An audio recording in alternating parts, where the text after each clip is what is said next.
और भारतीय जनता पार्टी से अभी से नहीं बल्कि पिछले 1 वर्षों से ही तैयारी में लगी हुई है।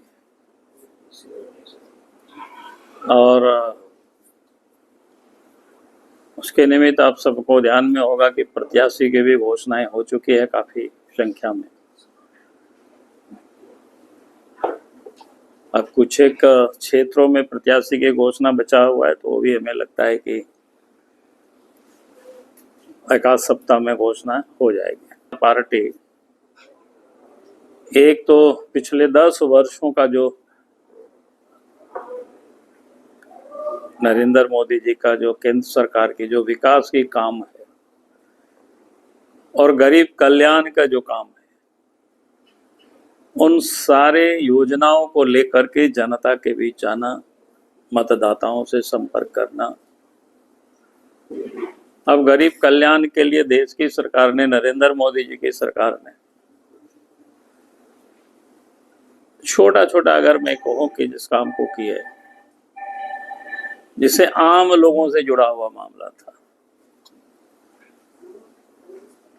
जिसमें से गांवों तक सड़कें पहुंचाना हो, घरों तक बिजली पहुंचाना हो, अगर कोई व्यक्ति गरीब बीमार हो, अच्छे अस्पतालों में उनका इलाज हो जाए, उसके लिए आयुष्मान योजना के तहत 5 लाख रुपया तक के बीमा कराना हो, फिर गरीब को प्रधानमंत्री आवास, शौचालय, और फिर उजाला योजना के तहत गैस कनेक्शन, गैस की चूल्हा, और फिर कोरोना काल से ही कोई भूखे नहीं मरे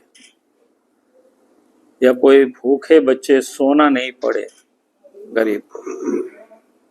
तो देश के प्रधानमंत्री जी ने वैसे गरीब, वैसे 80 करोड़ की आबादी को, जितना यूरोप और अमेरिका की आबादी है मिलाकर के, उतनी आबादी को, यानी 80 करोड़ की आबादी को मुफ्त में प्रत्येक महीना 5 किलो अनाज उपलब्ध कराना। ये अलग बात है कि झारखंड सरकार उसको भी ठीक प्रकार से गरीबों के यहाँ तक पहुंचा नहीं पा रही है। कल ही हम लिट्टीपाड़ा में थे, एक सार्वजनिक कार्यक्रम था,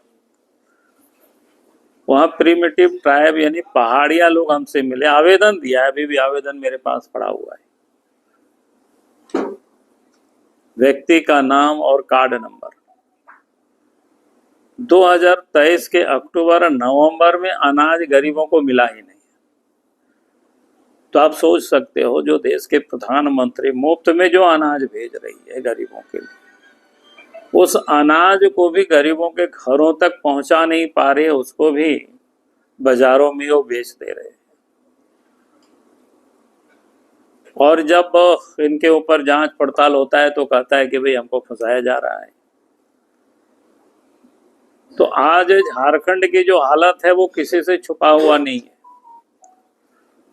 पहले हेमंत सोरेन की सरकार थी, इस समय चंपई सोरेन के नेतृत्व में सरकार चल रही है, लेकिन कामकाज में कोई परिवर्तन नहीं आया है। रंग ढंग वही है काम करने की।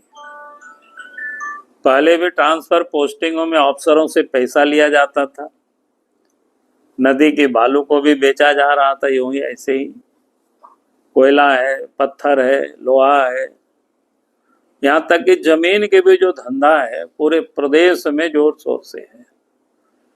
इसका जमीन उसके नाम से कर दो, सरकारी जमीन है किसी के नाम से पट्टा बना करके बंदोबस्त करके उसको भी बेच डालो। यानी कुल मिलाकर के आज राज्य में जो स्थिति, अराजकता की स्थिति है। और आप तो इंडिया गठबंधन को मिली थी, इस बार 14 के 14 सीट जीतने की हम सब लोग तैयारी कर चुके हैं। 3 जो बचे हुए संसदीय क्षेत्र है वहां कब तक प्रत्याशी? 3 नहीं बचा हुआ है, बहुत बचा हुआ है देश में। नहीं, झारखंड में हमने कहा कि झारखंड में और देश में सब हो जाएगा जल्दी। सीए जो लागू हुआ है, इसका झारखंड की राजनीति पे कितना असर पड़ेगा? नहीं, झारखंड की क्या, पूरे देश की राजनीति में, राजनीति तो अपोजिशन वाले कर रहे हैं। सरकार ने तो आप सब देखे होंगे कि पार्लियामेंट में भी बार बार देश के जो गृह मंत्री अमित शाह जी ने कहा, भाई ये जो कानून है सीए किसी की नागरिकता को लेने के लिए नहीं है, बल्कि नागरिकता को देने वाली कानून है। अब नागरिकता किनको देगी? भारत के जो पड़ोसी देश है, जो मुस्लिम राष्ट्र है, पाकिस्तान है, बांग्लादेश है, अफगानिस्तान है, कभी भारत का ही वो अंग या हिस्सा हुआ करता था।